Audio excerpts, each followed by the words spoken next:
me with my dick in my hand. It's a mystical. What Hey. up? What up? What up? How's it going? How you doing? Guess who's back? Back In again. your mouth. Put some stuff in your mouth. What's up, everyone? R.I.P. R.I.P. R.I.P. That's what I'm talking about. Welcome back to another episode of Sketch and Catch featuring my man Trae. It's me. And yours truly. We may seem a little off and tired. That's because we fucking are. Oh, we old out here. But thanks for tuning in advance. We really appreciate it. It's a big episode for us because it's something that we both love mutually. Celebrating hip-hop's birthday the right way. It was last weekend on the 10th. And I was tired. I was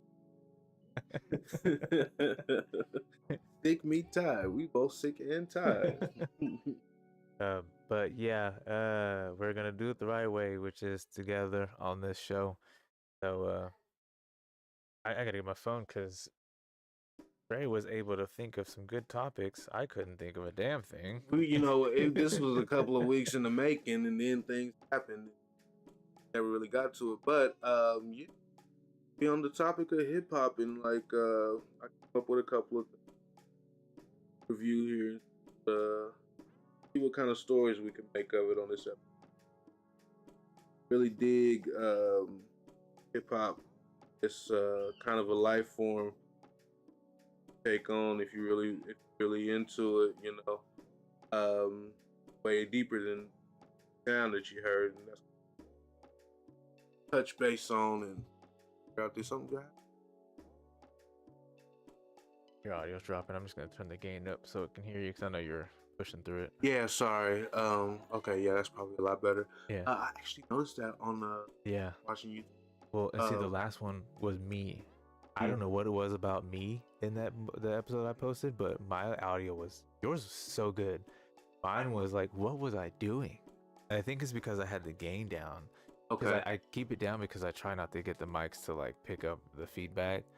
So I think I've got it to a good sweet spot for both of us. But yeah, I think that was another reason why it took me forever, because I was so disappointed with doing the video. I'm like, I don't want to hear this because it's just every time I speak, it sucks. Dude, like, I literally shook my head every time I was talking. I was like, mother, oh my gosh. Yeah. But I mean, trial and error. I kind of like talking about the bones of this kind of stuff. Yeah, for sure. Just going on over it live here because that's the process, kind of what this whole thing is about. Just for anyone who's going through it. Yep. Learn from my mistakes. This is year one, and I've had a lot to go through with getting this not even perfect yet. But we're getting there. Next is, I can't wait. I want the lapel mic so much. Oh man, I thought about getting a couple sets of them and bringing them, but I don't want to go too cheap and then it sound crappy. That's why that's what I'm afraid of. Yeah, if I buy a set for $30 and come out and all that shit, I don't want none of that. So I'm gonna have to pay a little bit, Yeah, which is fine, but I'm getting it. I'm cool with dropping about 50-60 for a set too. Yeah, we might split that or something. They come.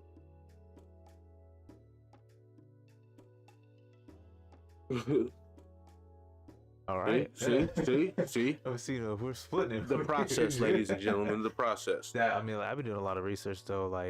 People who use them at the reviews. Oh my god, the reviews help so much. So I've been meaning to put that mixer to use, man. So I want you to teach me how to use that.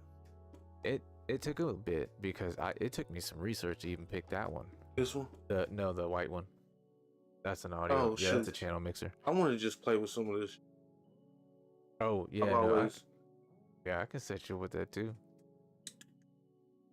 Man, I can't wait to get the turntables for that mixer because they get the motorized platter for the jog wheels. It scratches so much better than this. Man, today's topic is so good. This is also off to a good start. Yeah. I mean, we get to talking about. I mean, like defining like hip hop. Like, got a new sketchbook. got a new sketchbook. 200 pages.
In the mood for you.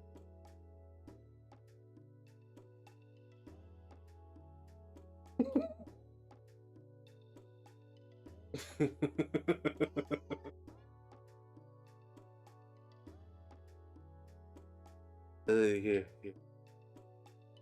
Gotta give.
Don't realize.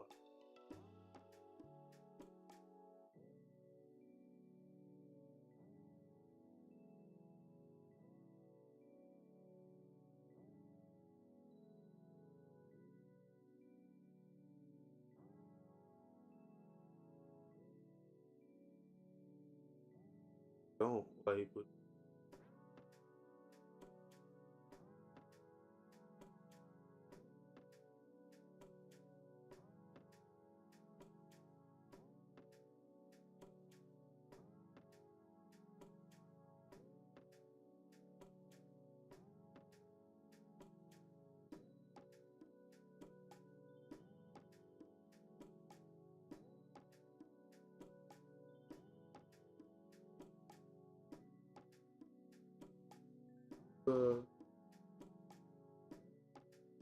don't let it get you sour right now. Unless you want, like, yeah. I wouldn't even in the. Technical difficulties. Everything's good. Start from top We're good. hip hop Hip hop. birthday. No, because I think what I was getting into was the topics. Yes. How we will define hip hop, how we'll kind of the explanation of how it means, what it means. I think a lot of people, if they're not familiar, don't really understand. Like a lot of people are just gonna say, "Oh, yeah, it's kind of music you listen," or that's hip hop. I'm glad you said that, and I'm glad you did that because let's go ahead and start just No, okay, willy-nilly. look, okay. The Olympics. Yes.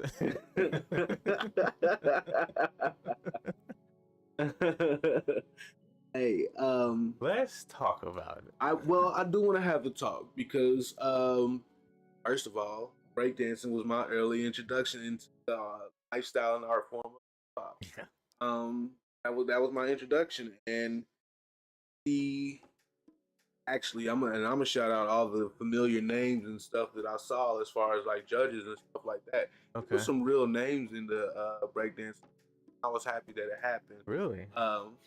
Yeah, I used to watch like tapes and stuff all the time, and you around the world, like if you really follow like breakdance and this shit been around for forever. So them people, it was some people that was all into it, all for it. Unfortunately, this lady, I didn't even remember what all she said, but she kind of made a mockery of it, and that you could tell a lot of what she was doing wasn't rooted in hip hop, which is the reason why I was so excited that breakdancing was in the Olympics. Anyway, hip hop made it to the Olympics. Thing. You know what? That's a big thing. And now they're not even gonna do it in 2028. After this shit. Well, thanks, Ray Gun. You really blasted that one away, didn't you? But outside of her, because I don't even really want to give it that much shine. Yeah. I was really happy, like my kids doing the same thing I used to do. I saw breakdance in the living room, and they was getting down,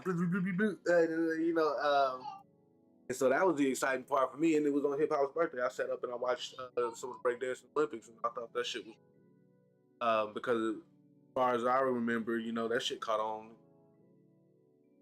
worldwide all the time. So I was excited to see like Japan,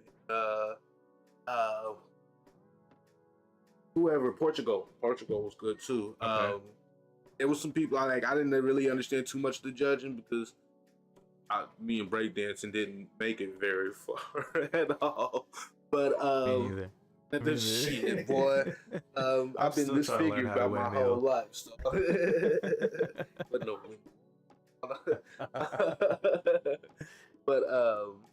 But yeah, man. That stuff was dope, and I'm actually really sad to see that her nonsense made that much of a difference in anything anybody else did, because nobody else got highlight from breakdance. Yeah, and we're kind of overshadowing. Yeah, we're overshadowing everyone's performance because she was providing a lackluster performance. And like I said, that's all in the essence of hip hop. You know what I mean? The dance, the battle, the anger, like how hard everything is, and like she all of it, and that was what the camera was on, and that shit pissed me off.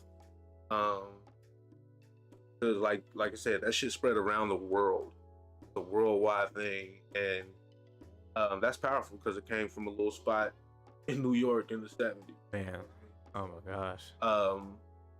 Seeing that shit happen, and always like that being your way of life, or like just like the basis of how you started doing what it is you're doing, that was really rewarding. Yeah. Shouts out to the one time I got to watch the breakdancing Olympics. Here's another thing that I didn't like about the breakdancing Olympics is that people dressed the part. It was almost like a costume.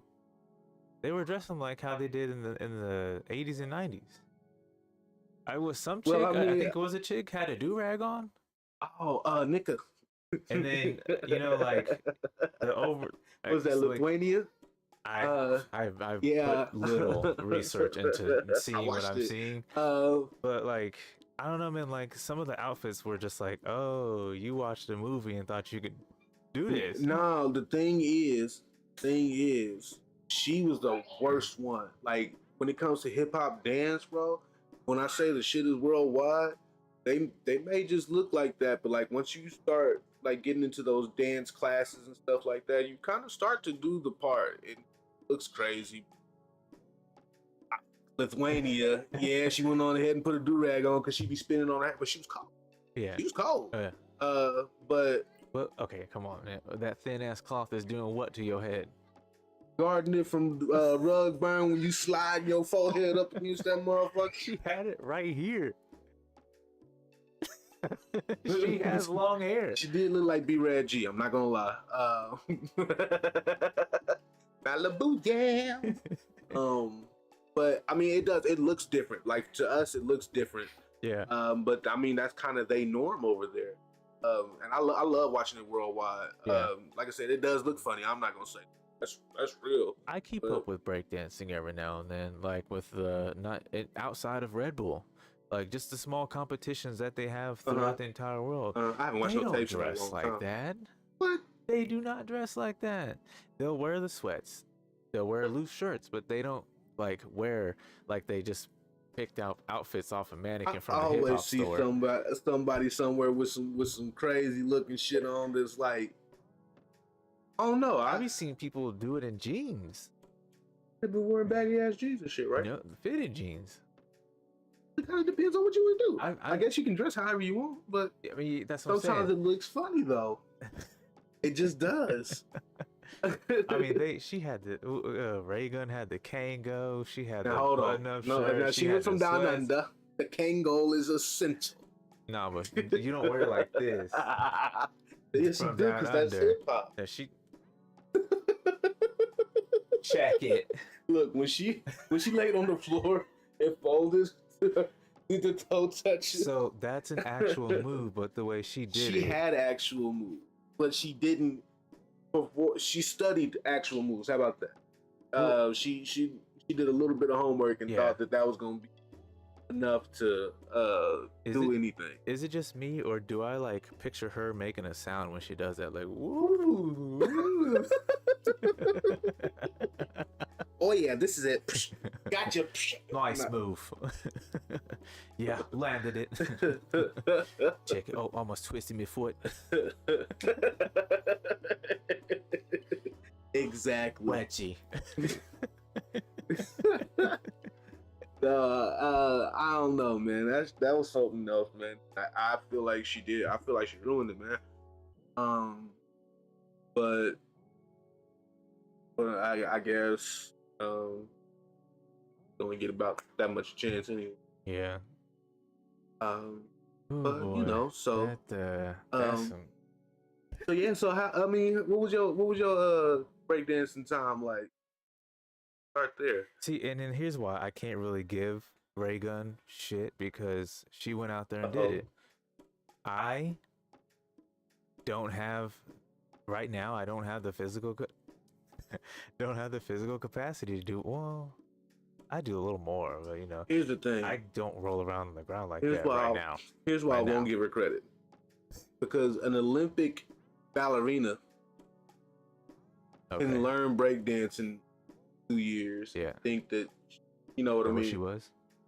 I don't know, but she could have been a dancer of any other kind and been physically fit enough to go perform at a level if you're coming from Australia where the competition's super thin and everybody just kind of signs you up, kind of like how Average Joe's won in dodgeball. Yeah. That's kind of like what she got through to in Australia. And then I saw some heat from Australia. Like there was somebody else that they had showed from a video or whatever that it was getting down. Apparently, okay, so here's a couple things about it. Apparently, one, she's one of, if not the best breakdancer that Australia had. Two, Ooh. she had dance videos prior to being in the Olympics where she did way better. That one from Bob's Burgers.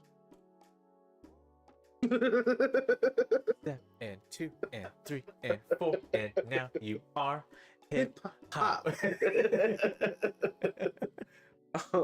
Can't believe I watched that video enough to know what the fuck she was doing. Look, now, I don't know, man. It was a wild experience. So I think, yeah, so like, I think some political like, shit happened, and she just happened to bump herself into that. Yeah, she was clearly a scapegoat. She was a fall guy for something. It's like Cool Runnings making that bobsled team. Nobody expected that shit. Yeah, she's the Bacon bobsled team. I didn't like her response as to why she gave a lackluster performance, because she was like, oh, I knew I wasn't gonna beat those girls, so I just went out there and gave it my own flow. But that's why I said she's a fucking imposter, because of what breakdancing is rooted in and what it meant for so many other people that was there. She made a mockery of everything. She went out there and just JoJo Siwa the entire Olympics. Yeah, man, I was not a fan. But that's politics. I mean, that's. I mean, people go out there and put their all into the Olympics, even if it's breakdancing. And you went out there, it's like, oh, I'm just here to have fun.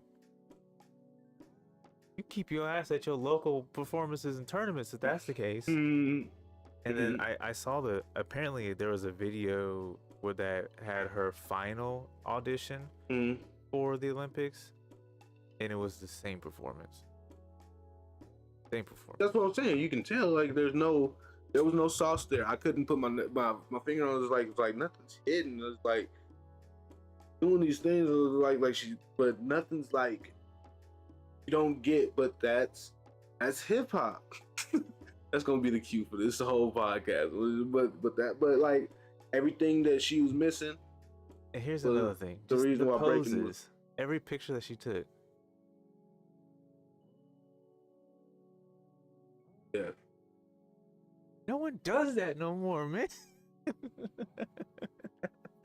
That's an 80s, 90s thing. No one does that no more. Yeah, nah. At least you didn't see no fishnet crop tops. I'd rather that. So here's my thing. With the whole breakdance scene, it blew up. I loved it, but I just couldn't do shit. I was trying. Well, I was scared it hurt. I mean, let's talk about location, because we're not really in no hot spot as far as authentic, like real like hip hop shit goes. Like, don't get me wrong, there's some cats out here. It's some cats out here. And they used to get down at the Evergreen Center whenever I was coming up. Oh no, I was gonna say I went to a kind of like a hip hop show when I was younger at Century 2. They had people breakdancing and stuff. Like they had like a little. It was pretty cool, man. Like I was like, yeah, hell yeah, I'm going. Yeah. I remember one dude. He was like, they were breakdancing off on the side and stuff, and he went to like pull himself up from his back, and like he went to like do a handstand, and as soon as he propped up, all you hear is boom on that cement ground. Everybody was like, ooh. But hey, he held it out. All you heard was a thump, and he held that stand, and he went off to do like another trick or two, and he was like, "Man, I'm good." I remember growing up how big. So the breakdancing scene kind of got just as big and popular, like as far as pace, as gangbanging did. Yeah. It was like there was like one or few things, and then being in a car club, all that stuff ventured out super fast. So like, of course, with car clubs used to be hot back. Man, for a little Like, bit. yeah. Car clubs and breakdancing was the thing. You go out there and hang with your boys. You either showing off your ricer or Man, man, let me tell you. I was way too young. in the raves. Yeah, nah. Raves? I thought Blade was coming. You see that meme? It's like when you go to the rave with your white friend, and Blade show up. Dude, that was a fucking classic. But shit. Going with that. I drew a blank for a second. Me too. I still It's keep okay. going back to a specific thought. I'm just like, what was I say? Nah, but yeah, breakdancing was nice. Like as far as the location, Wichita ain't hip hop heavy. no, People in Wichita are hip hop heavy, but Yeah. you know, like it doesn't go far. it doesn't like it's not. It's really hard to get organized things that pertain to hip hop going here. Like because I mean it's a lot. Like don't get me wrong, a lot of people making some shit shake around here, but it doesn't move like other places because of where we are. See it as phases. Huh? People only see it as phases, like a little fad, and they're like, okay. They grow out of it so quick because something else is right around the corner. I think it's more so that I just think it's the way that we congregate as a community. Because hip hop started out as a community thing. Like we do, but we don't. The only thing niggas want to do is drink. Like we don't dance. We don't cipher a lot and all that kind of stuff. Is not heavy around here. People want to do it, but everybody's scared of shit going left because we don't congregate very well. That's why I say phases, because it's like a fad thing. You know, when something drops out, everyone's like, oh, no one does that no more. And for people to say that, and they're like, oh, okay, well, I guess I'll just move on to the next thing. Wichita's got it bad because people want to stay with the trends instead of like being original. Well, I mean, I don't know. It's not. I mean, there are no hip hop trends right now. Like, not right now. Not that anything like different. Like we could. I mean, I couldn't see anybody like breakdance right now. But like even like with music, you do a cipher. I don't know how many underground battle rapping scenes here. I ain't heard, but not a one. I mean, there's some battle rappers around here. But like they actually have. But to actually like have a scene or have a place that they go to get down and stuff, no, because we don't congregate well. Tripping. For no reason. I think people trip just to trip. Yeah. Because it's out, like people do it out there. So that's how you get hoes. Huh? That's how you get hoes. Crash out the best. That's what they flock to. Is that the new thing? Nah, that's the same old shit. No, it's not. Yes, it is. Not for me.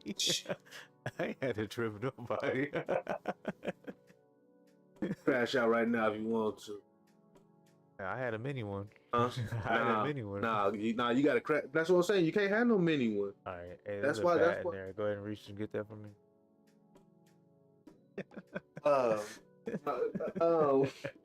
But now, like I don't know what it is that people like aren't able to come together and do without. Like I think about when that Mozzie fight happened. Like got a whole Panther soundtrack, and it's fought Mozzie. Like, was that the concert where he got? Well, it was an after party and somebody was shooting up and somebody died. Like.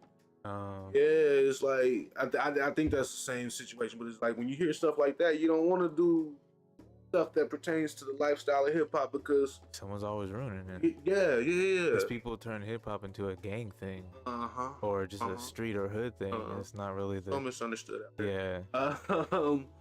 But so it's like we don't congregate well, and then it's a shout out to the folks that's always putting on that and getting people together and moving in their community. Because we got to do something, and for many of us, we all know that hip hop is a safe haven as far as where we can go and be comfortable and be within amongst each other and have some common ground. You know what I mean? Like me, like hip hop is literally the lifestyle. It's like the way you move, it's the way you love, it's put into whatever it is that you're doing. Reason why Ray Gun ain't shit. I'm gonna sneak mine in there every now and again. But like, so whatever it is that you're doing, you decide to like you can bring it all back to hip hop, and that's just kind of the thing when you fall in love with it, like the what is it, brown sugar. When you fall in love with him, when you start remembering that you wanted this shit to live on, like when you start, where'd your passion come from? That's basically, yeah. You know? And you let it basically everything go all the way to the top because of the way that they decided to give their life to. You know what I mean? Yeah. The same thing pertains with funk. Hip hop and funk to me are one and the same. Yeah, absolutely. Now, see me, I'm a funketeer. Followed by George Clinton on Twitter. He liked my painting. What? That's big. That's huge. The one of him, right? Yeah. The one I did and sent to my boy. But like it's literally, it's a way of life. Like, you know, funk. If you believe in yourself, then you know you will rise. Like, what's the other song? I can't believe I'm drawing blank here.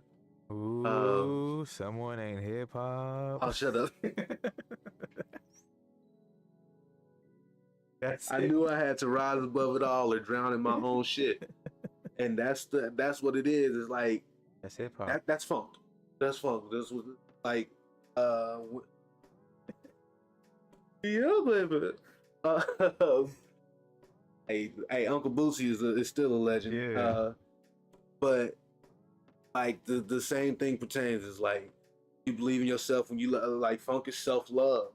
Hip hop is self expression. So like everything perpetuates you.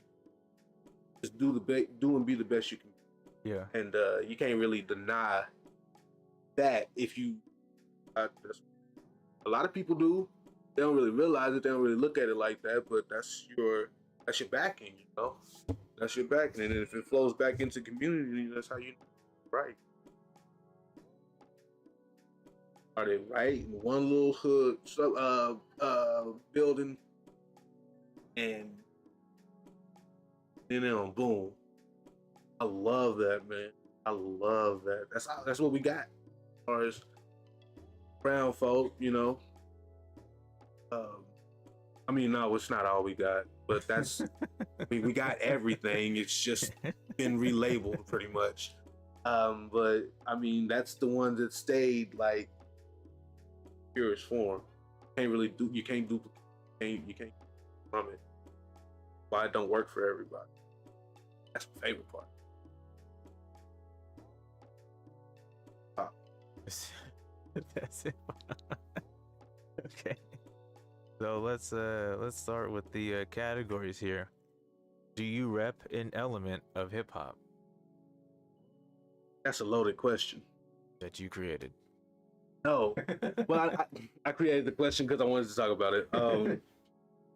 So at one point in time, I didn't believe that I did, and that's because I didn't believe the depth of what I really just got done. Okay. So you know the 5 elements. We went over a topic or we did actually in that last episode, huh? Yeah. But it's breaking, MCing, graffiti. I think you said like hip hop history or something like that. I remember that was the last one because you kind of historical. Graffiti, b-boying, graffiti, b-boying, historical. Always the 5th one that I always forget. See, that makes me feel like I ain't on my shit. Rapping. Yeah, MCN, and then I do this live, somebody laughing at me. You ain't hip hop. Excuse me. Damn, breakdancing, graffiti, knowledge. DJing, that's what it was. MCing, Yep, it is breaking. DJ. Look, see, I don't even know how that's I didn't on get you, that. dog. Yeah, that's on you. Well, that's minus 1 point for both of us. Don't sit there and act like you knew. Hey, y'all, we done. Never mind. We 2 steps below Ray Gun now. Yeah, we right there with her. We just acting like we know something. Posters. But I started with breaking, remember, and I couldn't really. I couldn't commit to that. I was like, I didn't. That wasn't my thing, you know. And my sister, she was my plug, my hip hop plug. She is my hip hop plug. She the one taught me all this shit. We still draw and shit together. We do all that shit together. Yeah. I asked her one day. I said, "Can I rap hip hop if I don't do graffiti?" She said no. And I told this story on the last episode, and I was like, "Yeah, you know, I didn't believe it." So I was like, "No, I don't represent no part of hip hop. I don't rap. I ain't no DJ." And then last part was knowledge and history. Yeah. So, which I had to convince you about. Like you keep up with everything as far as hip hop goes, and you listen to music, so you give homage. Yeah. Yeah. I don't believe you have to touch all 5 elements to be hip hop. Absolutely not. Absolutely not. But what it does have everything to do with what element to choose and how well you do it also, because otherwise you're not really repping well. Like this is, it is what it is. Lifestyle. It's a lifestyle. So if I'm spreading knowledge and history of hip hop, if I'm living it, if it's still every day, if it's how I do my artwork, if it's the reason why I do my artwork, if it's what I plug into my ears while I do what I love, I'm absolutely spreading the knowledge, because my children are gonna learn how to move this way because of this, through that, like the same way with funk. Yeah. I do spread knowledge. I do help with history and pertain to, like, even inside of my community, because of the way, like, if you ask me anything about like doing art or what my inspiration is, it's all rooted there. So yeah, I'm absolutely a representative of hip hop, because the way I move as far as life goes is all hip hop. Yeah, it became who I am. Yeah. What about yourself? Well, obviously DJing. I used to try to do graffiti. I would always try to follow some kind of style and create my own. I never really gave myself the chance to like be original and like try to find my style. So I would always like try to do something, and like, don't get me wrong, I did a lot of pieces that I was through my lifetime.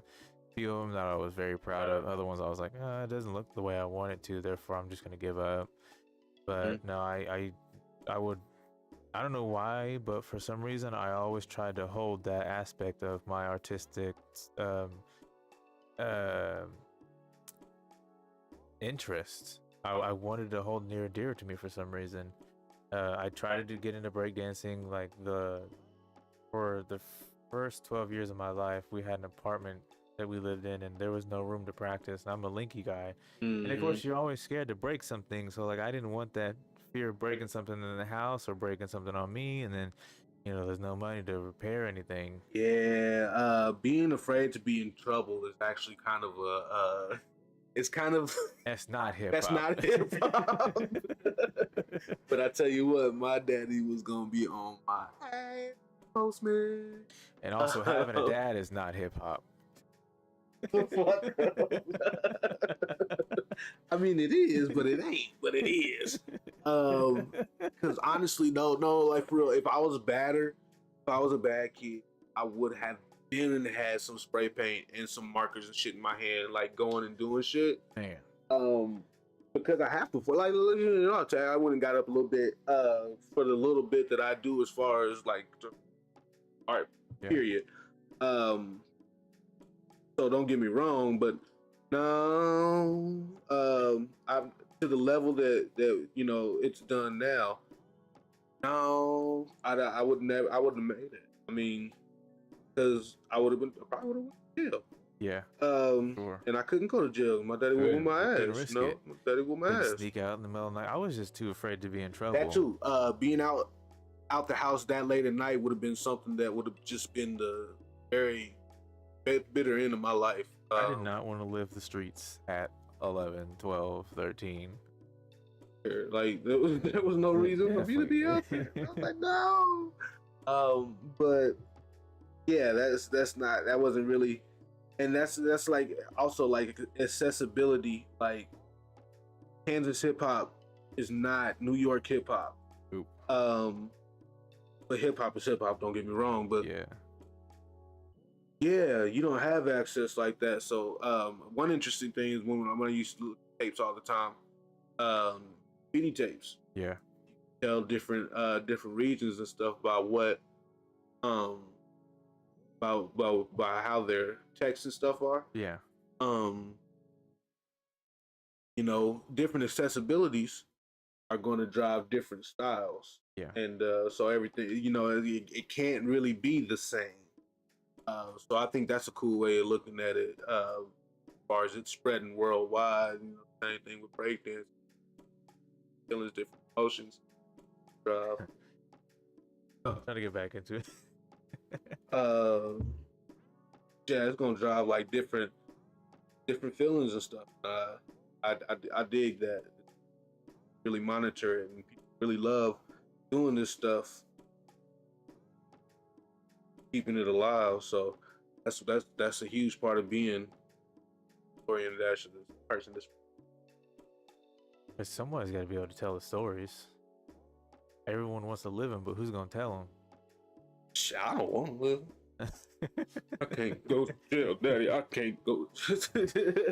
You be the guy on the corner of the street, seeing everything go down, so you save it all.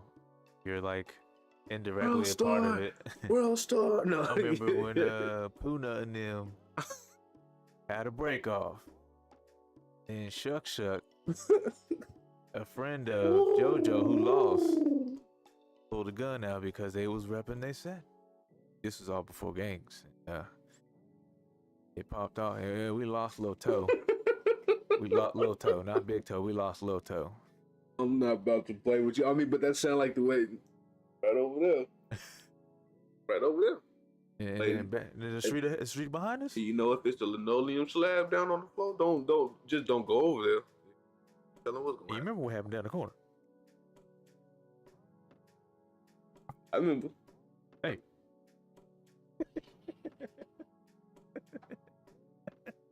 Oh. We ain't gonna talk about that one.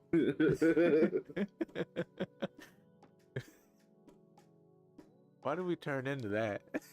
We probably are. That's hip hop. Probably gonna be us.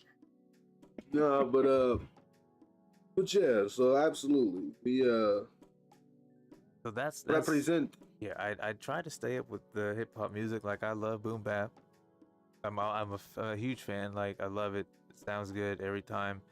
So the music is what I keep up with. DJing is what I keep up with, and sometimes I hit the graffiti. Who's your favorite DJ? Who's your favorite hip hop DJ? I don't have one. Nope, because I've been following the footsteps of everyone that I see, just trying to learn here and there. I haven't actually like landed on a DJ that I'm like, oh no, I want to be like that person. I've never really like fabricated myself enough to want to be like, oh, I want to learn all their styles. Like I was able to see what Jazzy Jeff did, and I'm like, okay, that's cool. DJ Qbert, I'm like, I like what he doing.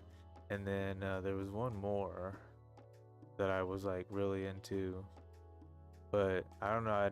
When it came to like knowing people's names and like their different types of styles, I didn't get integrated enough to like, oh no, that's that's such and such a scratch a style, or this is Mm-hmm. I know whose mix this is, you know. Mm-hmm. I never really got deep with it. I just like picked it up and started doing it. I'd hear Right. something and be like, okay, bet I want to try it. I would like to invest my time in knowing, you know, specific DJs just to be like, hey, I know this person's work instead of being a ray gun and just going out there doing it. Hey man, it's all a process. You will if you want to. And hardest part sometimes is just like, you know, you want to be authentic and you don't ever feel like you get enough of the information, but it's all, remember, it's work in progress. Yeah. Um, yeah, it's definitely something that every day that you kind of put your nose into and you like develop as whatever it is that you've been wanting to do, as long as where you are where your root is, you know. I saw a video of Rick Astley talking about what happened to him since Rick Roll got so big. Yeah. You know, she's still real big in the UK, right? Oh, I believe it. Not even for, well, not even for that song. Like, he's dropping newer music. Like, he was able to reassess himself after that shit popped. So, like, I think I saw that. Yeah. I just saw that today, and I was like, man, so you mean to tell me bro got bigger after being a joke? It's a yeah, good song, though. I like. I just want to tell you how I'm feeling. Yeah, man, that shit is dope. But what that means though is that he wasn't done.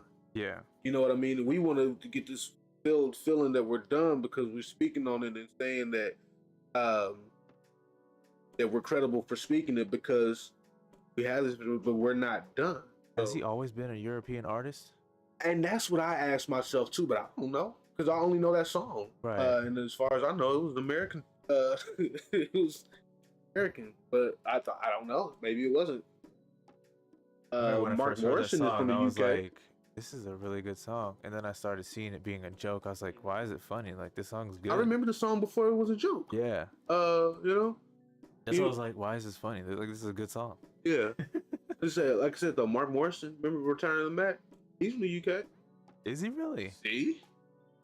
Okay. Hmm. I like how they use his song for the Burger King commercial, though. Return of the They took the chance from McDonald's.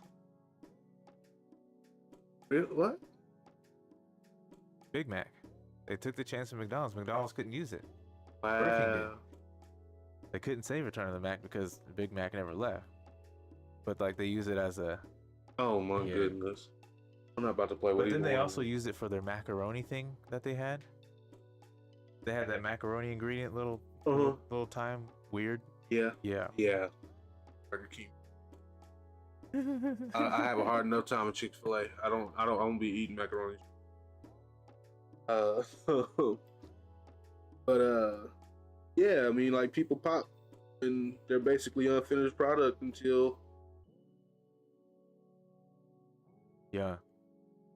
That's why, like, you can't really hate on Flavor Flav because that man is still rocking them damn clocks and that damn Viking helmet. Hey man, and look how much he got paid doing the Olympics. Him and Snoop. Was he there? Right? Yeah.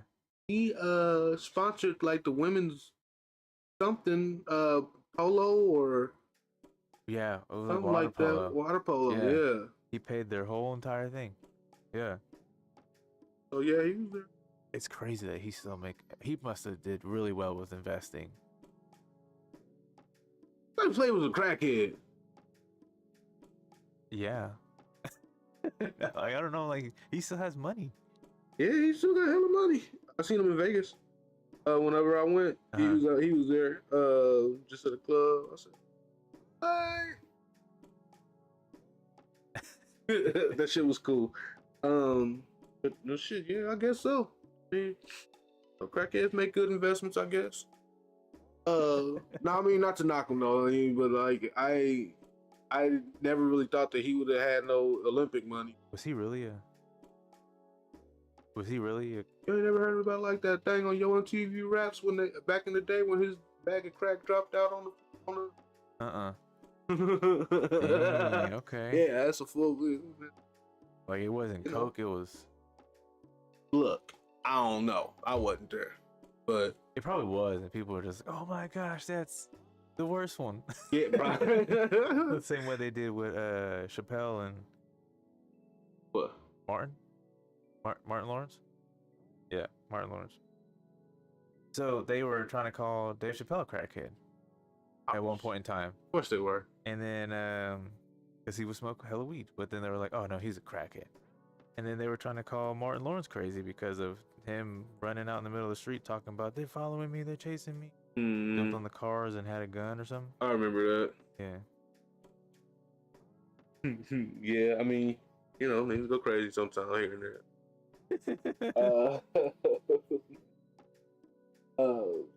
What's the next? Yeah. What we got? Favorite memory of hip hop. Ooh.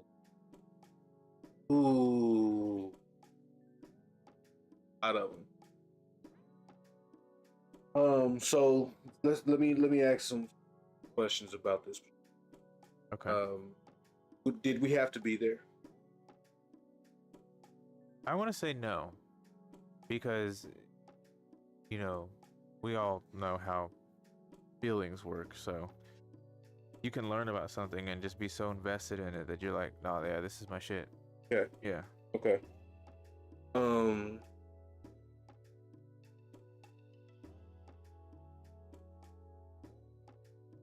Man,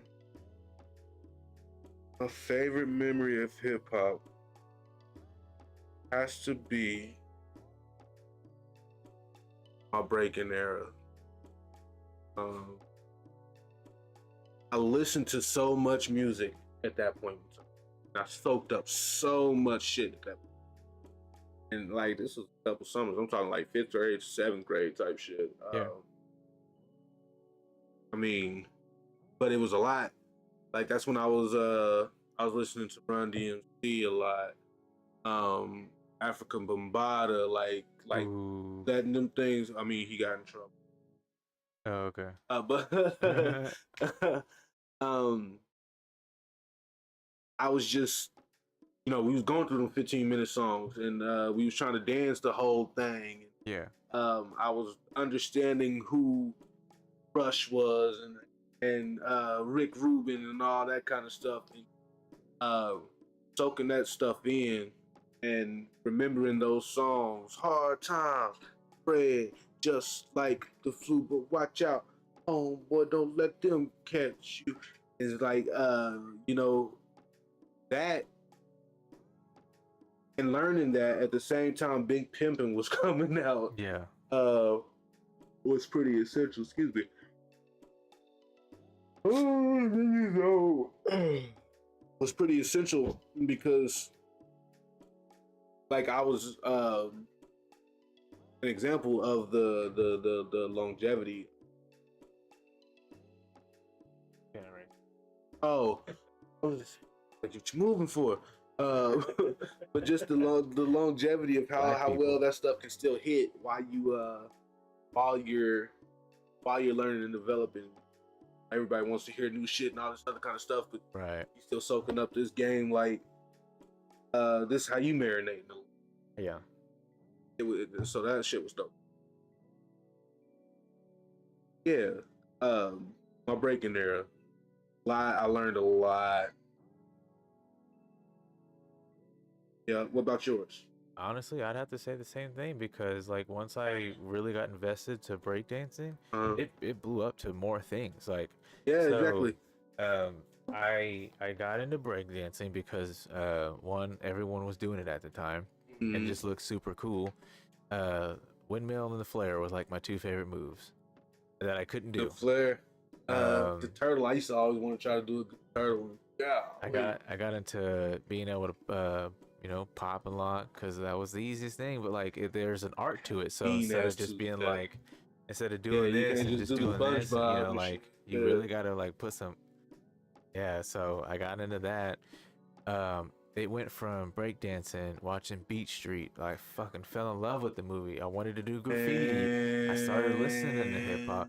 Actually, what really started for me is that my mom and my uncle and my aunt, like, they would listen to the So Def All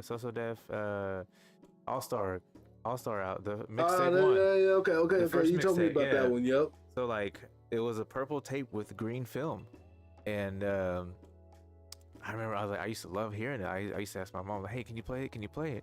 'Cause it sounded so good. I didn't even realize "My Boo" by Ghost Town DJs, that was the release of that song. Wait.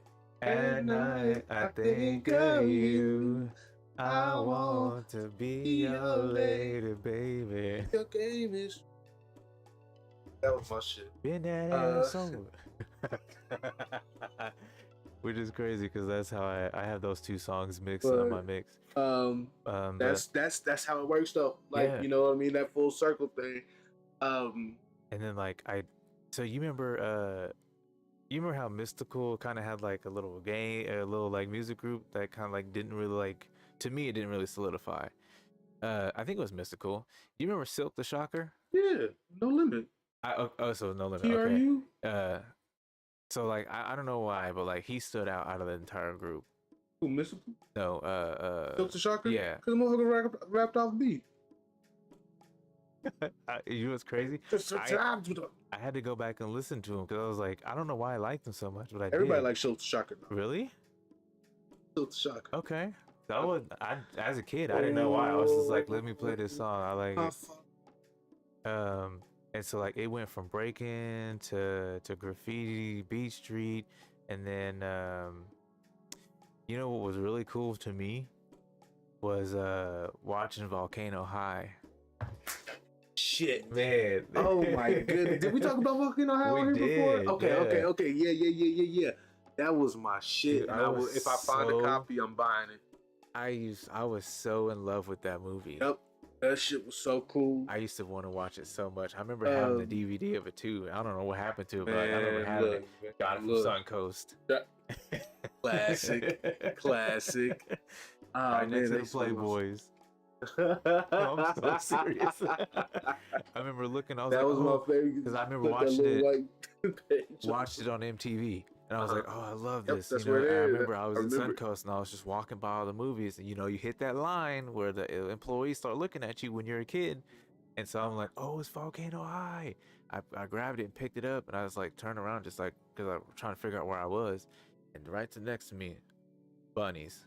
Bunnies. I'm like, oh, can't go that far. I used to go that far. But, you know, I mean, hey. That was my shit. They should have moved it. I really liked Maya for some reason too.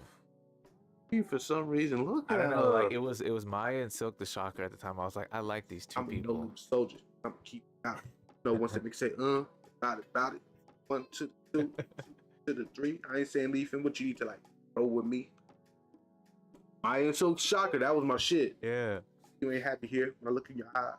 He was the first. His flow was so. You know, a lot of rappers kind of have his flow now. Yeah, it was ahead of his time. It was like I went back and listened to it, and I was like, wow. Yep. Yep. But what was it? It worked. Does this work? But RZA does the same thing. Who? RZA. Oh yeah. His is different though. It's different, but it's kind of the same kind of. His is more kind of like, "Hey, you good?"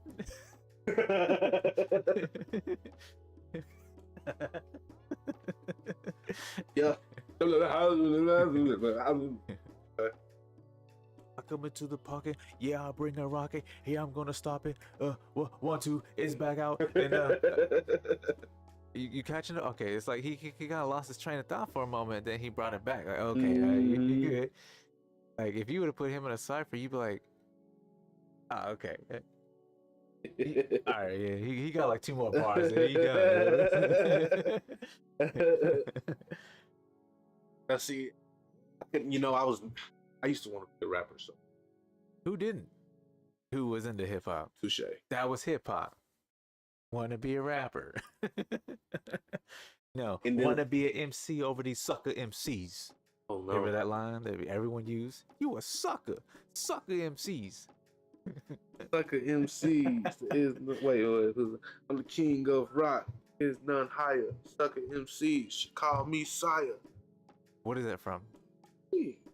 Is it? Yeah. Okay. I don't know a whole lot of their work. Man, hey, I don't care what nobody say. Like if you, I mean, just like listen to old rap music, Yeah, man. Like yeah. Run DMC is I like cold. their flows. Like I like their flows. Hey. 90s flows is so yeah. 90s, Yeah. 80s, Oh, it was 80s. Huh? absolutely. Yeah. 80s and 90s, yeah. I went back and listened to LL Cool J. A lot of people like LL Cool J. I'm not a huge fan of LL, but he did his thing and he had, he did what he did. Yeah. Big L is fun to listen to. The Beastie Boys are fun to listen to. I don't give a fuck what nobody say. Dude, You got to I do a love the little bit Beastie of Boys. their history. As far as, Intergalactic, classic. I remember we were out in the mall. I think it was Vintage Stock, and I heard the song. I was just like, "Nah, this is my jam." If Actually, that was another big one for me. Intergalactic. yeah, Hearing rap with that kind of sound, I was like, I love this. and And I would get hate the because fact they're like, that's not real rap. That's not hip hop. and the I'm fact like, that happened so early and everybody's still mad at Eminem and all this other kind of stuff, Right. even though that album wasn't.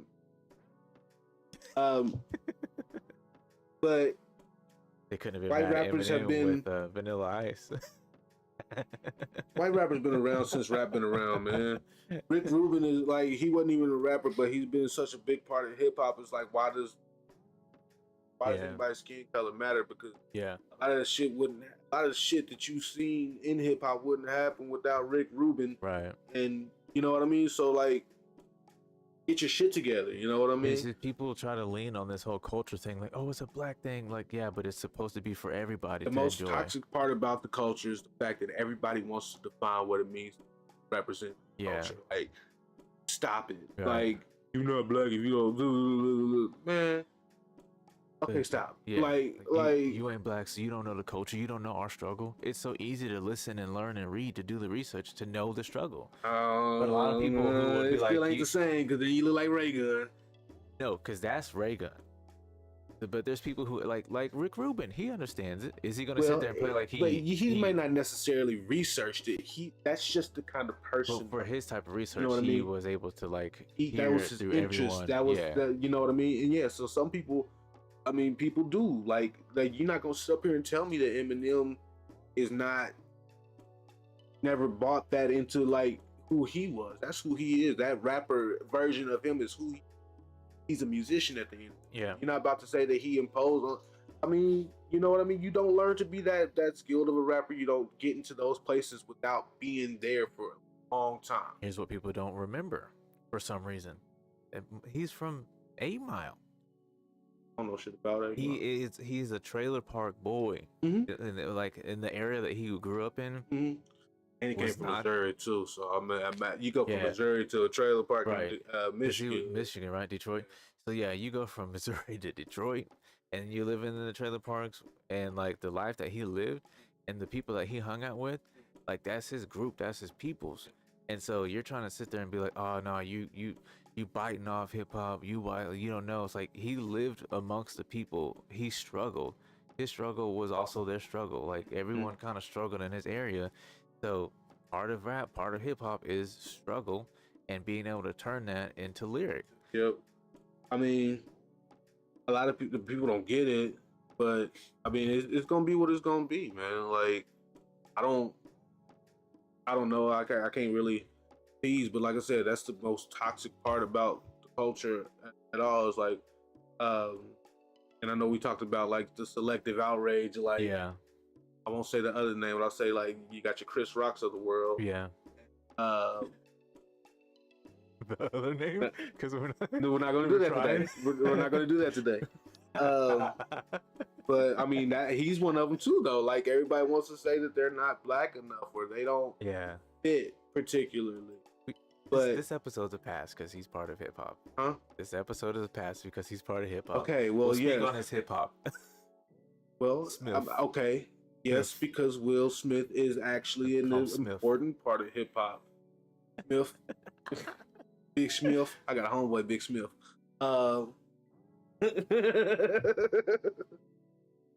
What?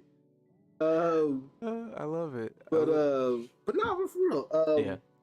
He is, because we had that back and forth about whether he square or not. Yeah. And he's not Wayne Brady square, but he no Tupac either, right? Yeah, which is refreshing. Jada would agree. I said keep it in hip hop. I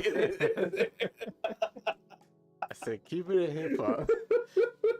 And you gonna turn it and keep my wife's name.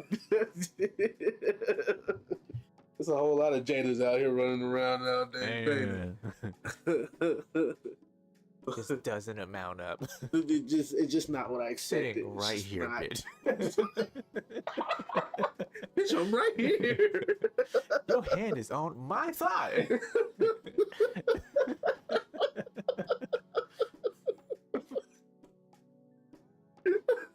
It's casual in the morning. I stroked the tip, bitch. Go sit at that red table.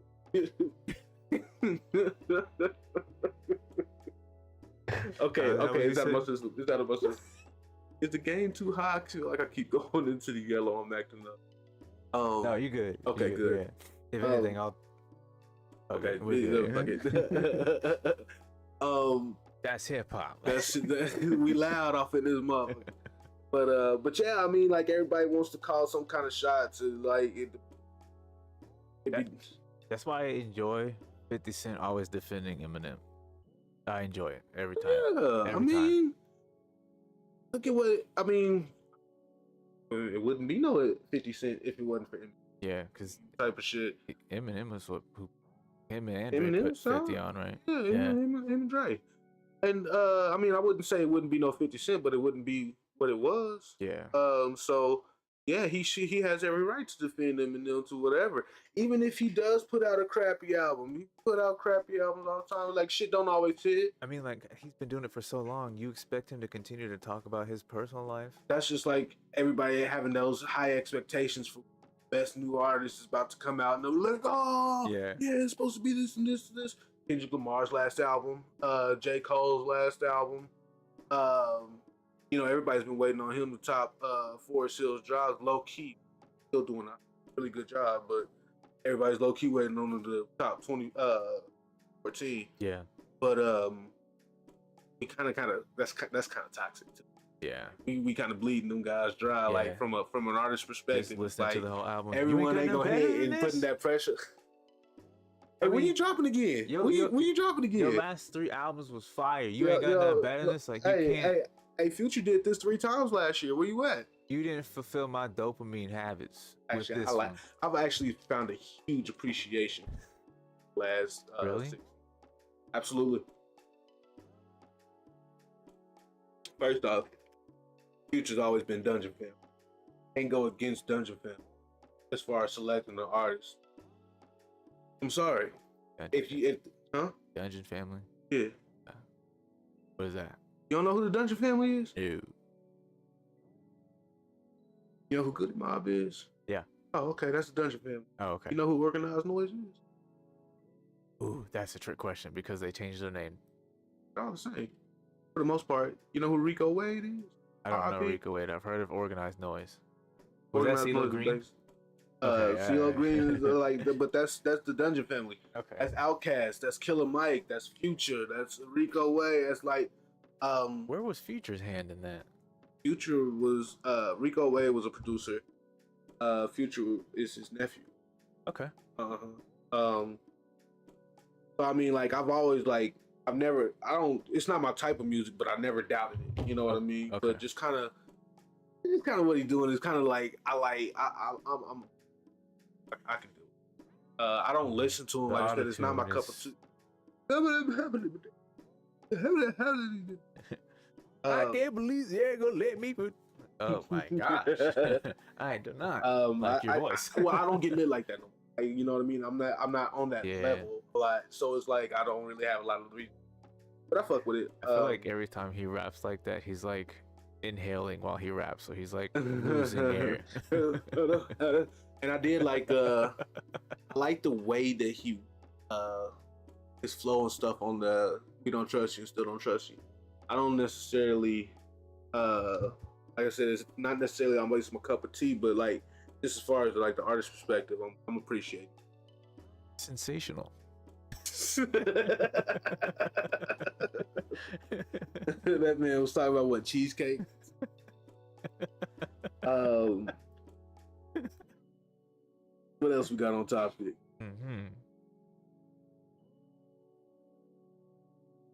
Best albums. Ooh, this is a fun one. Are you able to choose 3? Just 3? Oh, 5. I can't. 3 to 5. 3 to 5. Yeah, you can do 5. I was supposed to write these down too, and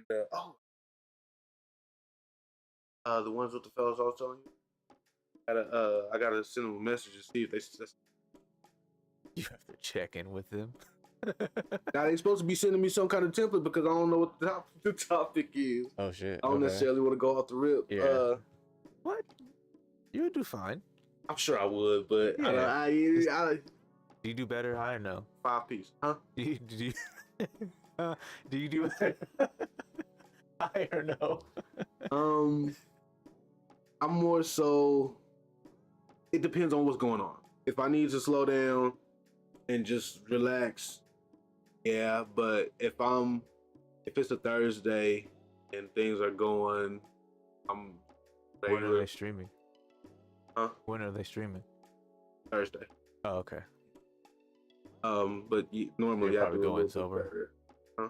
I'm not going in. I mean, it's gonna be over the phone type of thing. I get some more details. Oh. No, because they're in Oklahoma City. Oh, okay. Yeah. So, I don't know if we're gonna be videotaping or not. I don't really have the videotaping equipment on my phone. That's what I was gonna be like. You probably gonna have to figure something out. Yeah. I got That'd be cool. Yeah. I'll let you know about it. Hell yeah, man. Let me know how it goes. But what was good? Sorry. Albums. Yeah. So we both got 3 to 5. I know. Backstreet's back. All right. That's hip hop. Stop. No, it's not. That's that dirty pop. Let's say so albums. I got yes, I have a solid 3 to 5. I do, and they are interchangeable between 3 and 5. Let me guess: Nas, Jay-Z, Big Crit, and Biggie. No. Ooh. Let's see. Jay-Z might be on there. Might. Nas isn't on there. Let me go in here. My all-time favorite rap album, period, is Lupe Fiasco's. Yeah. That's. I was tapped into hip hop when that came out, but when I listened to that, it's another big memory for me. Lupe Fiasco. Yeah, that era of Big Push was one that came out, and I was like, "What?" That revitalized my soul. Yeah. What else? Representing that first and 15. Wow. I'm drawing blank. That's my all-time favorite. Liquid Swords.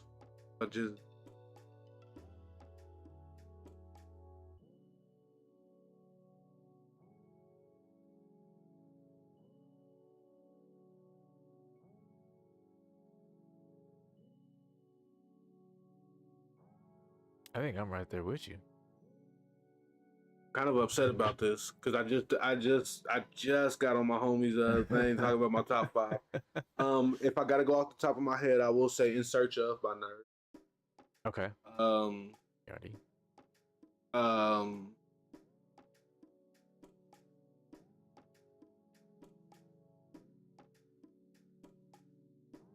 No, it was rappers. That was the thing. Damn it. Oh. Kick push. Food and liquor. No, the cool, not food and liquor. Okay. Cool. Yeah. Um, You a Little Weapon. it's That's the die. The die. right. That's the same album, though, right? Yeah. Yeah. Yeah. I remember playing Call of Duty to that album. Not killed. Hell yeah. Cool. In search of liquid swords.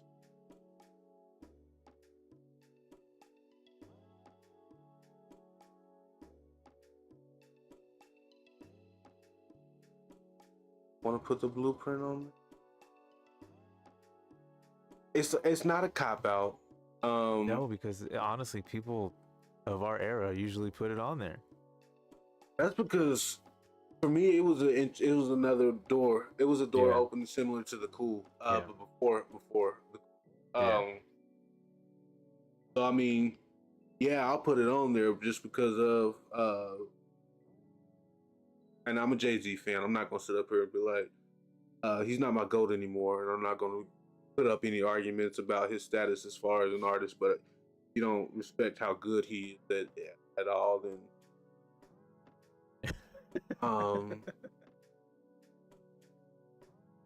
couldn't Forest Hills Drive up there?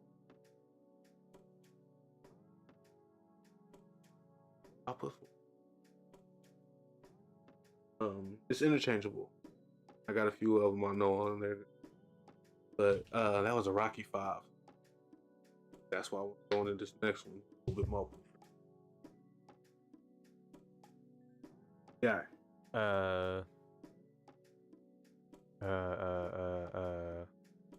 1986? No. 1986. Yeah, I'm back. That one. So a tie between 1986 and what's the one where he had the Sky High on? 1980.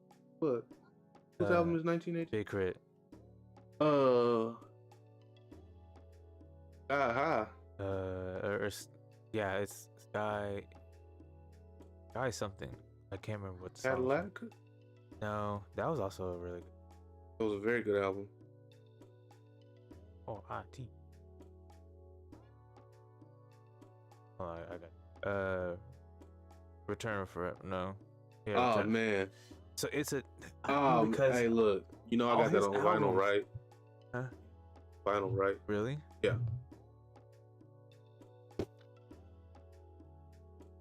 Got the bowling ball swirl. That motherfucker. So yeah. It's Better This Way. That's what it was. It's better this way. Return to Forever. Because forever is a mighty long. Better this way. So yeah. Return to Forever was probably like one of the better ones that I could always go back and listen. It's the replayability of R4 is what made me a Crit fan. Like, yeah. I love that run he went on after that and Catalytica. But R4's, man, I could go back and listen to that and give you all them feels and all that kind of stuff. The Vent. Ooh. Oh, dude, that song made me cry. 2015, I went to Oklahoma City to go see him. You didn't see him here? Yeah, I did.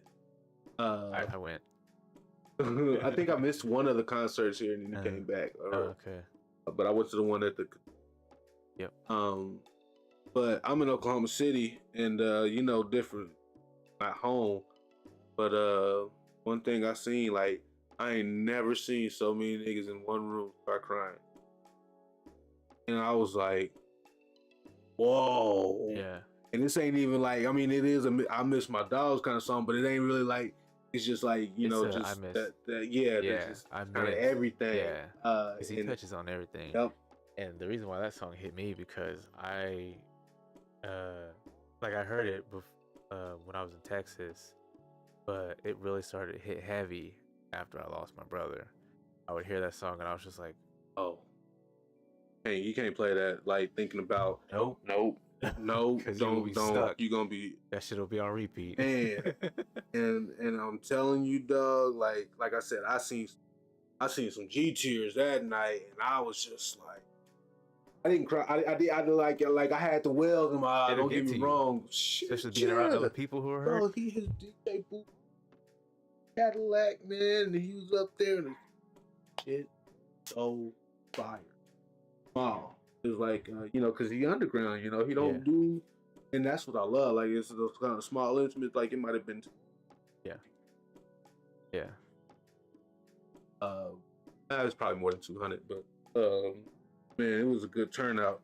But he's my favorite. Yeah. Y'all know Chris my favorite. Yeah. Like I try. I'll go for days, but like I try not to put them in my tops because like I don't like being one dimensional when it comes to music. Period. Yeah. Like I listen to everything.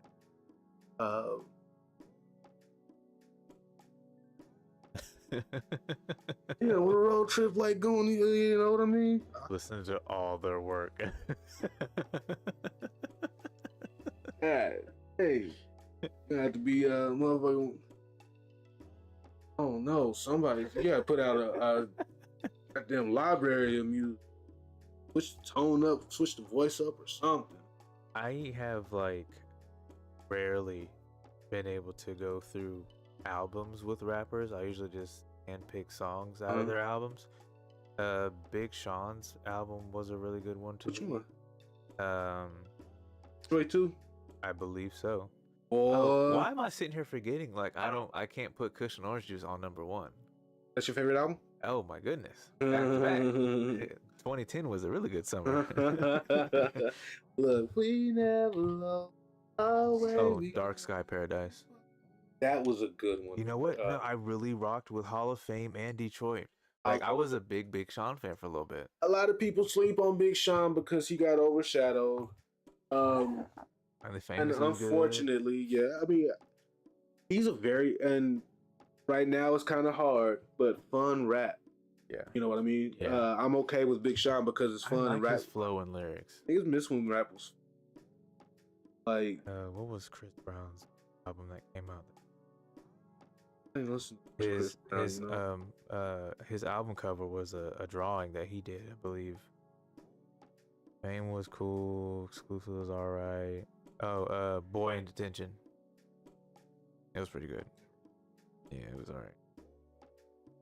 I like Logic's albums, his earlier albums. I really like his new ones too, but like Under Pressure was really good. Logic has skill, but I don't want to hear about how mixed every sir. Please do not continue this argument. Sorry, man. Look, I get it. I don't. He is leaning on that mixed card a lot, but guess what the other rappers are doing? Leaning on the black card. Leaning on the black card. Leaning on the niggas ain't shit, but I'm a nigga too. Leaning on the I got your bitch. Leaning on the I smoke weed all the time. Wait now, mate. Wait a minute, Ray Gun. Because I don't even be listening to that kind of rap music. Sir, it's on the radio. Oh, I don't listen to that shit. And then the whole phase of everyone sipping lean. I listen to the radio. If my car had a stereo, I listened to the radio when DJ Cadence was on. A good local. But no, he does a really good job for 93 point. Yeah. But I don't know, man. I don't mess with that whole. I don't know. I need anybody that I listen to. I need them to be multi-dimensional. Yeah. Like, give me something to talk about. Give me something to look forward to. But I understand. It's okay. It's okay to. I get it. I get where you come from. Hold up. I'm milk chocolate, motherfucker. Get it right. I got an Amy that's lighter than you, and she swears she dark skinned. Well, much lighter than you. Where she is not light skinned. Y'all make it look good, I guess. I mean, that's just. I mean, you know what I mean. We push the culture forward. Anybody tell you light skin ain't it? That will always be a thing.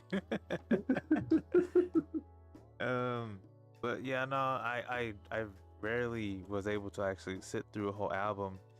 So I mean, Kush and Orange Juice was definitely one. A lot of Was you Wiz high? Khalifa. No, dude, that's the thing. I was never a weed head, but I could listen to a lot of I Wiz did. Khalifa. I didn't smoke a lot of weed. I listened to a lot of stoner albums before I started. People thought I was into it. Cause like, hey, yo, you smoke? I remember No. before I really started smoking weed, before my my daddy thought I was high once. He was like, "Yeah, you high?" I was like, "Good, no, I'm not." You know, I was getting drunk like a motherfucker, but Yeah. nah. And then I did fuck around, and start getting high, and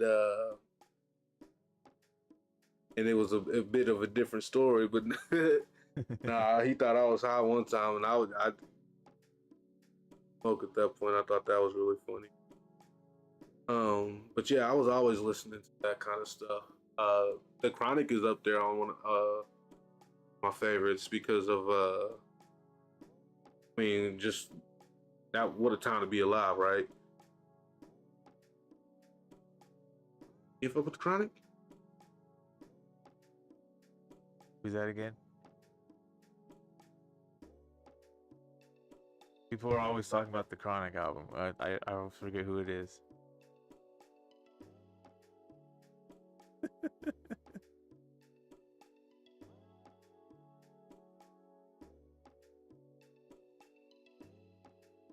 Go ahead and say it. No, you gotta look it up. I thought you was gonna say it's not hip hop. Because it ain't. That is not hip hop, sir. It's not gangster. At all.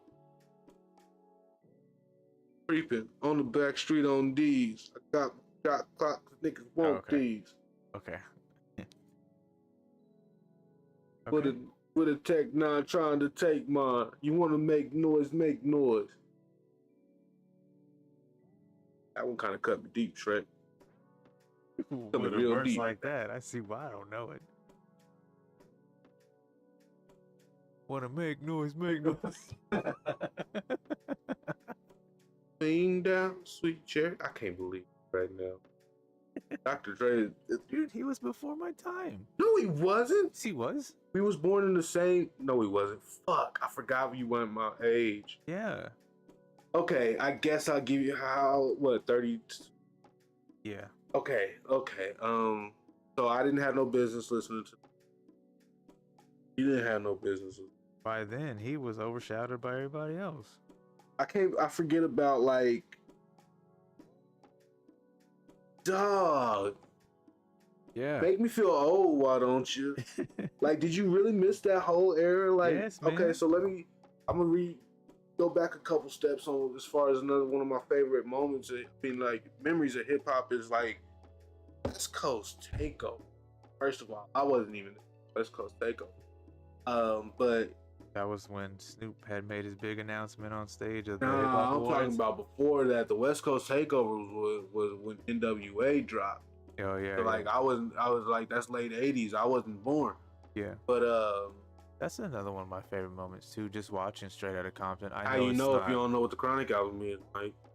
Because Dre wasn't working on the Chronic album when the Straight Outta Compton movie. Kinda.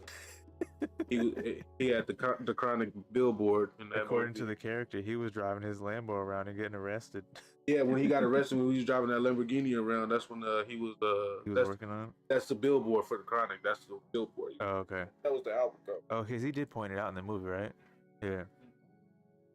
But man, that was a time, man. Yeah. It was. I remember it was always hot outside. Not even in the wintertime. You know it's hot out too. Back then it was hot in the wintertime in Kansas. So it was but it was hot out. Yeah, you know it's hot too.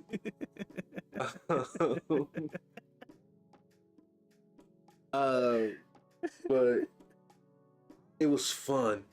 It was still gangster, but it was fun. And that's when like you was able to ride around. Like convertibles was real big, and yeah, outside like a motherfucker. Like cookouts was live. Like that part of hip hop, that oh my Freaknik goodness. era. Nah, Freaknik era was a little bit. 90s. It was about the same time. Like When it talk started. about like the Freaknik, you like Florida, Georgia, around 91 to 94. Yeah. That's when that era was real. Like you had your Uncle Hoops and all them kind of stuff. But that was a different vibe than your West Coast G-Funk and all that kind of stuff. Okay. Kind of the same, like say time frame and era, yeah, but a different deal going on. Right. It was still nasty to the motherfucker, but you know. At night I think of you. I want to be hip hop, baby.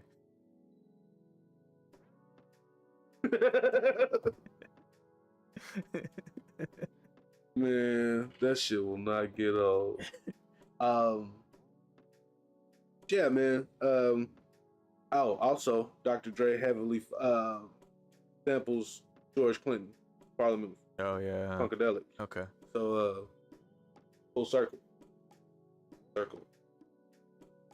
All right, sir. What do you have to say on the state of hip hop?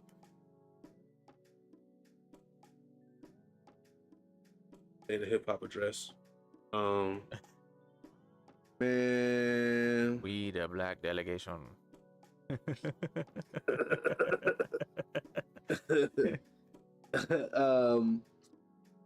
The state of hip hop, man, it's a lot of people will say it's hurting. I look at it kind of like the story of the Phoenix, like build, destroy, build, yeah, type of thing. Like a lot of things you got to filter through bullshit. Pressure builds diamonds, type of thing. Like it's rough to kind of see what we've made, only focused on the negative aspects of what's going on mostly. Word. True. Alright. Another one. Huh? What's the name?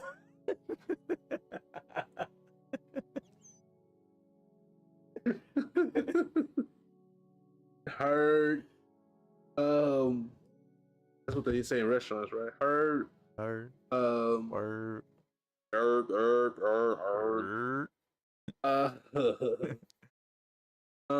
But I mean, man, like I believe that the right shit's gonna come along and not necessarily save it, because shit needs the revamp. Yeah, you know what I mean? Like it's just gonna have to become what it is. I think, and it'll always be what it needs to be for the people that seeks what they need to see.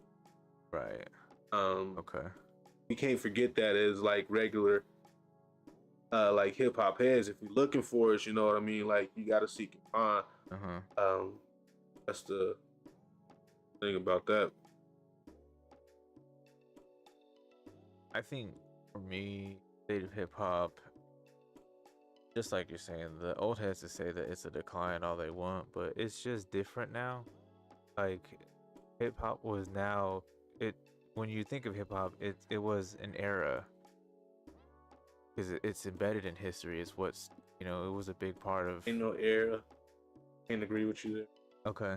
Sorry. I think it's an era because where we're at now, there's not a lot of hip hop going on. If we're considering it in the way that we've listed off the elements of hip hop, there's not a whole lot left of it. So it was an era for sure. Is it still going? Yeah, but is it heavy on how it used to be, how we know it to be? No. And that's why I say it's an era. I wouldn't really call it dying, but it was definitely an era for sure. Because I feel like the idea of hip hop, if anyone was to really sit and break it down, it's a dying art. We still have the people doing ciphers. We have them doing rap battles. We still have people breakdancing. We still have people who are doing graffiti, but like the legal way. Nas tried that shit. What? he tried to kill hip hop. He It did. didn't work. That's how the whole album said. Hip hop was dead. Oh well, he didn't kill it, so can't give him that credit. Yeah, no, And, hell no. it's not even that it died. It's just that it's not what it used to be. Which is also fair to say. But we have to, you have to take it for what it is. Yeah. And like I said, seek what you need out of it, and you'll find it. Yeah. That's how it's always going to be. That's my favorite part about it is, but you have to really seek, and I think that's why it seems like it's an era because the prominence of what it used of the essence, not where it used, it's not as accessible, and so I won't disagree with you there, but just like when you consider it a mindset, when you consider it a lifestyle, it can't be Right. because that's what. Yeah. So yeah, I could see where it would be like where you could see where it would be something that's disappearing in the eyes of a lot of people. But man, it's just something that For people who hold it true to their heart, we don't want to let it go. That's why we appreciate seeing every kind of aspect of it around the world. But for anyone who had any interest in it, like it's a lost art because people are starting to be like, oh, okay, like they're no longer fascinated with it. Like they don't create it as a lifestyle. They don't even give it the appreciation.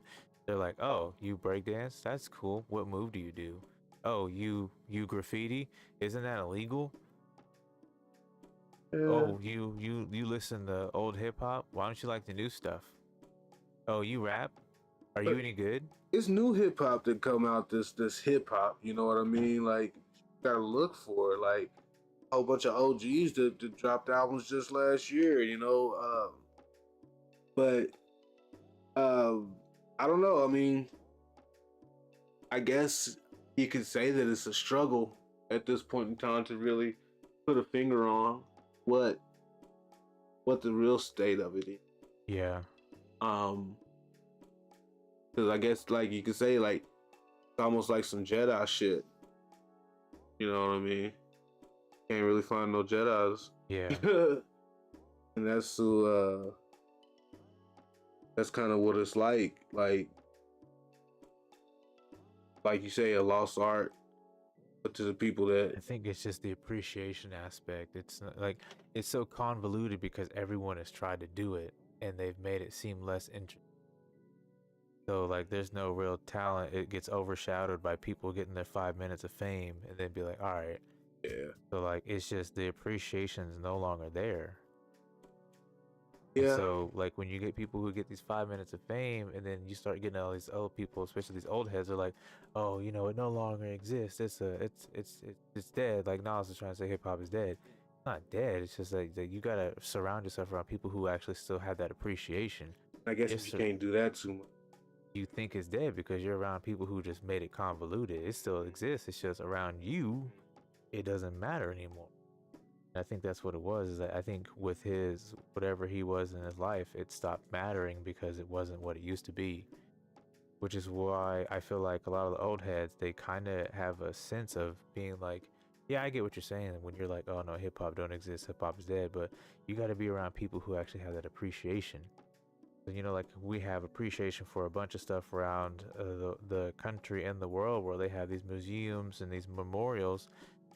If there was like even the Rock and Roll Hall of Fame, like they have some kind of like museum and stuff where like they can look back on all the people who had huge influences from rock and roll.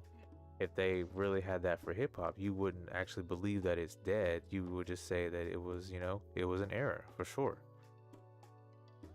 Yeah. I don't know. That's kind of the wonder of hip hop is like it can be taken in so many different ways. Yeah. Yeah. I think I call it an era because it's like, although it's not as widespread as it used to be and the appreciation is not there, the people still keeping it alive will always be that reminder. But it was in fact an era where everyone was into it. It was the hugest thing in the world, and it has widespread itself to be the history. Every time someone breakdances, every time someone hits a pop and lock for 2 seconds, every time someone spits a bar and they think they did something with themselves, every time someone's able to talk about old artists, dead artists, um, new artists coming up that still like really thrive on the lifestyle of hip hop, because it became so widespread and it's like all over the place. The history is among the people who keep that aura, that life going. So I think calling it an era to me is the best way possible because it had a starting point, and it's not done. It's not done, but like there was an era where it just blew up and it became part of life. Yeah, I'd like to bring the era back. Yeah, for sure. Like I said, between funk and just all that kind of shit, that shit gotta live on because concept of individual. Yeah. And I want to rightfully be able to call somebody a sucker MC. You gotta get your rhyme book out. I do. Good thing, but I'm gonna just start making that an insult. They just sucker MCs.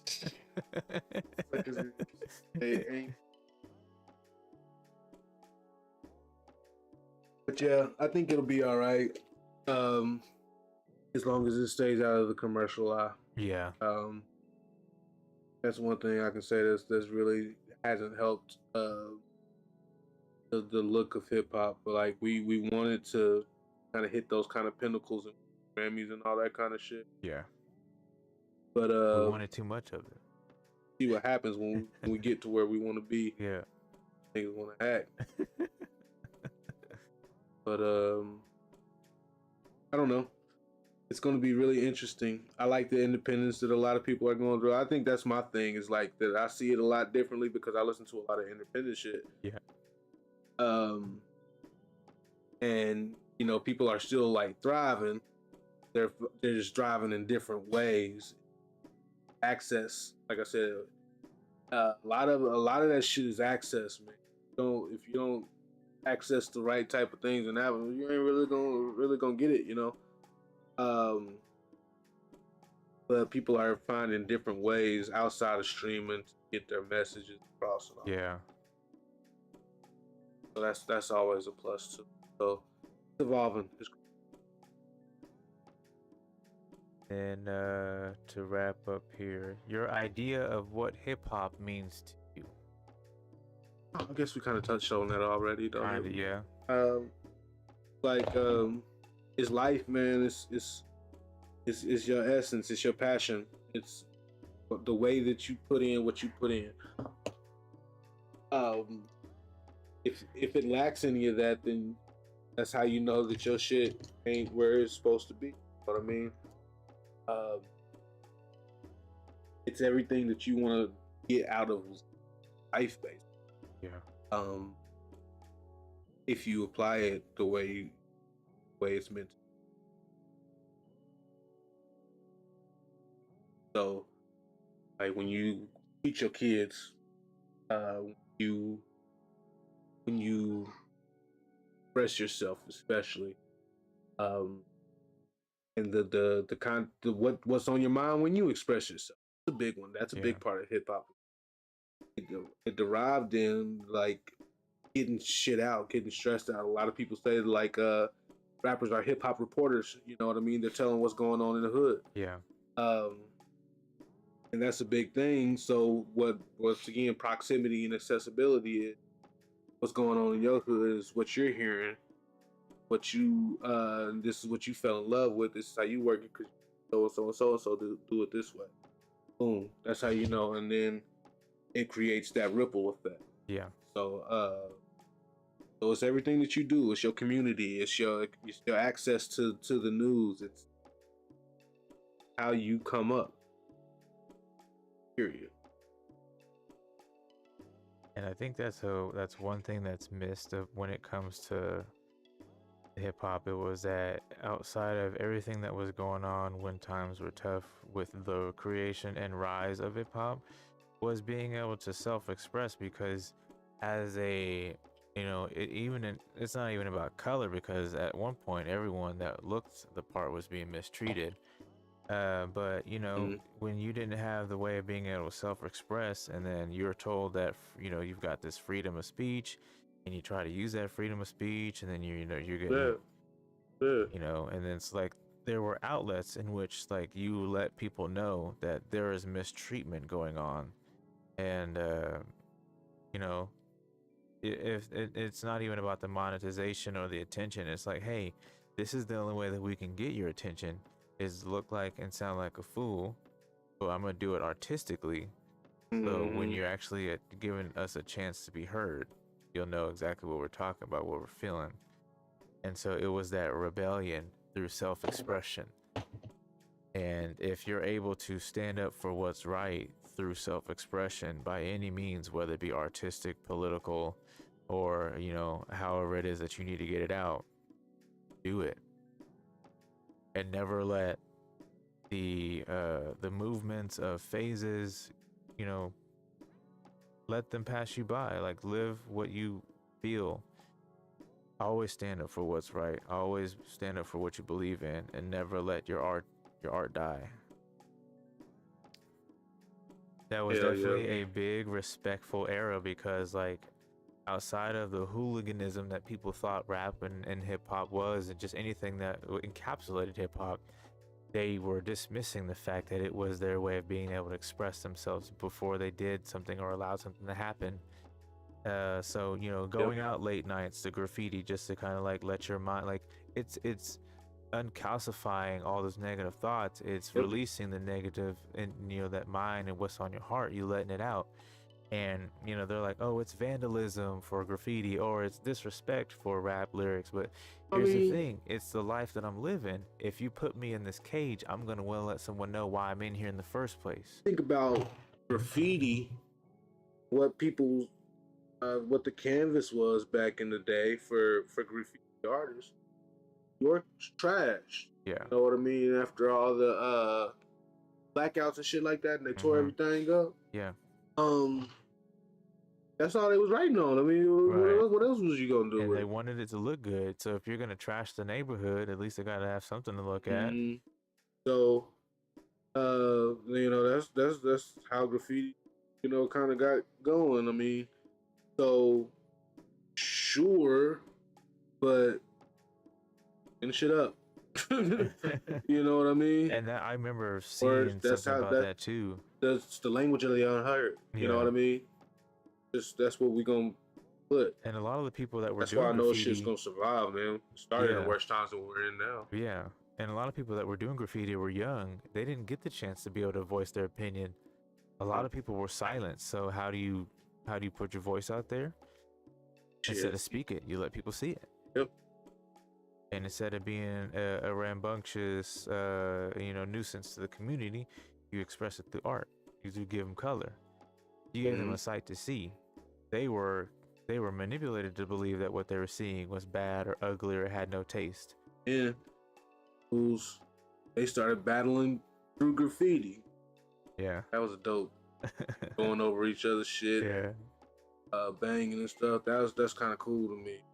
So it's all, once again, communication and What they everything call like it, that. momming. Huh? They called it Yeah, momming. yeah. Yeah.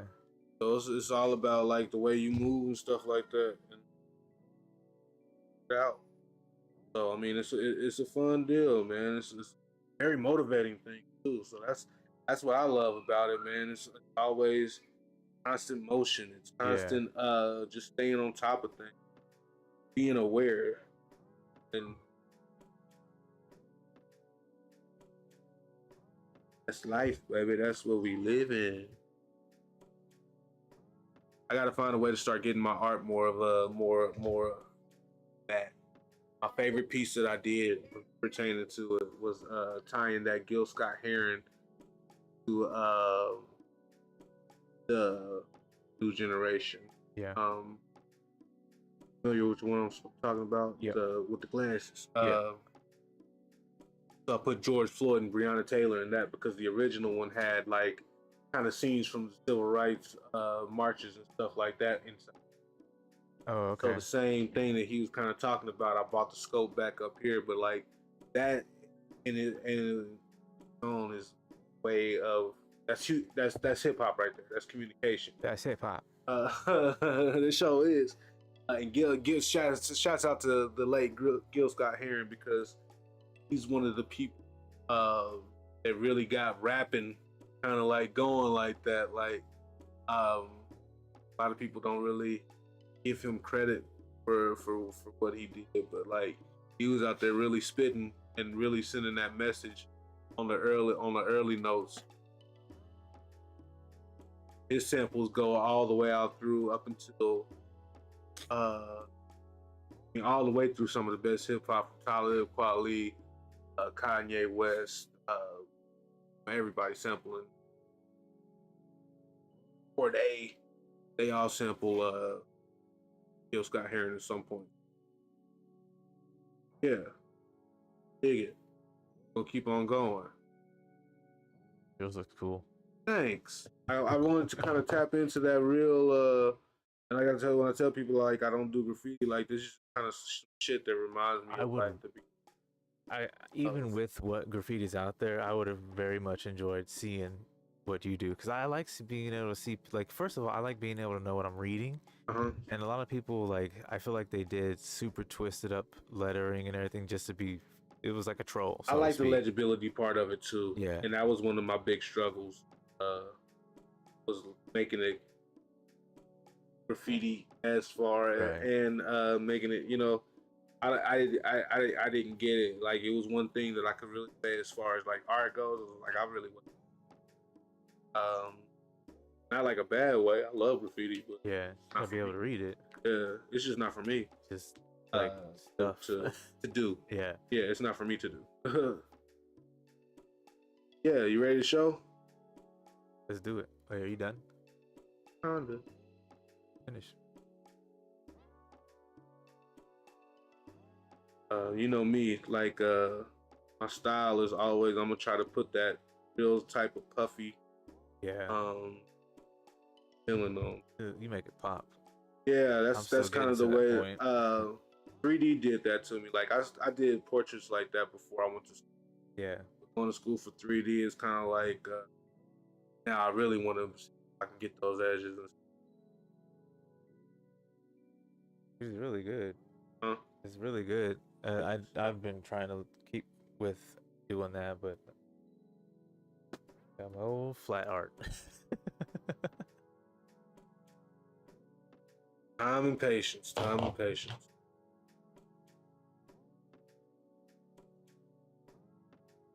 Can't go. That's a Kango.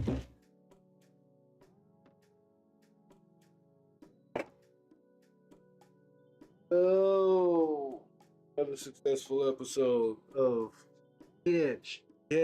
Thank y'all for listening to us on our thoughts about hip hop and the love and everything, man. We do like hip hop is the reason why I keep coming in. You know what I mean? Like keeping this going to remember. Like I'm hoping to spark somebody's brain, so if anybody's watching, like just let me be an inspiration. And for one, I'm tired. For two, like you can do this shit too. That's my basis. Like no bullshit to anybody. If I can do it, you can do it. Don't let it die. Keep it going. Don't kill it. Kill it. That's all we got. So long as you have a sole interest in it, keep it pushing. Don't worry about where it's gonna take you or who's gonna like it or not. If it truly encapsulates you, and you really feel that vibe, let it flow. Yep. You don't have to be too hard off about being a representative in order to start using hip hop. You'll find out naturally. Yeah. Promise. Because when you let go of that pressure of like, oh, I have to do it this way, I have to do it that way, and you just do it to do it, somebody will come in and help you understand like a better perspective or how to do things better or different, like improvement. Yeah. And don't think for a moment like don't meet the people you things you do, and that's not even just hip hop. That's doing anything that you want to do at a rate that you want to do it. Like start to put yourself in. That's what happens. start to live through your purpose. Even if it ain't hip hop, shit, be in your purpose. Shit. That's hip hop. All right. Thanks for tuning in. This was I like this episode. Good one. Yeah. Good one. Keep up with the socials. I'm talking like Will Shatner. Keep up with the socials on any and all updates on our next episode. Yeah, we'll get back at it. But thanks. Weeks. 2 weeks. Yeah. Weeks. 2 weeks. Oh.